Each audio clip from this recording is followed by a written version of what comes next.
శివుడు వీళ్ళందరికీ శత్రువు అయిపోయారు. చివరికి ఎంతవరకు వెళ్ళిపోయారు అంటే శివుడు పాదుకలు ఇస్తే ఆ పత్రం ఉంటుంది కదా, మారేడు పత్రం ఏదో, అది నందీశ్వరుడు మీద పెట్టమన్నారు సంప్రదాయం. ఎందుకు?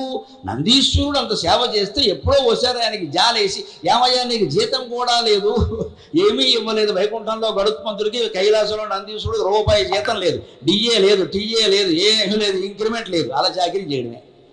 ఇంత చాకరీ చేస్తున్నావు, ఏదైనా వరం కోరుకోవయ్యా అంటే నందీశ్వరుడు అన్నాడు, ఏముంటుంది, బ్రహ్మ సత్యం జగన్ మిథ్య, ఆ బ్రహ్మని మీ రూపంలో నేను నా కళతో చూస్తున్నా, నాకు ఇంతకంటే ఏం అక్కర్లేదు, పోనీ మీరు అన్నారు కాబట్టి ఒక్కటి కొడతాను, మీ మాట కాదని అనకూడదు కదా, అందుకని ఒక్క మాట చేయండి, మీ గుళ్ళోకి వచ్చిన వాళ్ళు మీ పాదుకలు, మీ పాదాలకి పూజ చేసిన పత్రి పుష్పాలు ఉంటాయి, అవి నా నెత్తి మీద పెట్టారా, నాకు వరం ఇవ్వండి చాలు అన్నారు. ఇది సంప్రదాయం. భక్తుల్ని ప్రేమించి గౌరవించడం కోసం శివుడు ఏం చెప్పాడు అంటే, ఈ రోజు నుంచి నాకు ఉపయోగించినటువంటి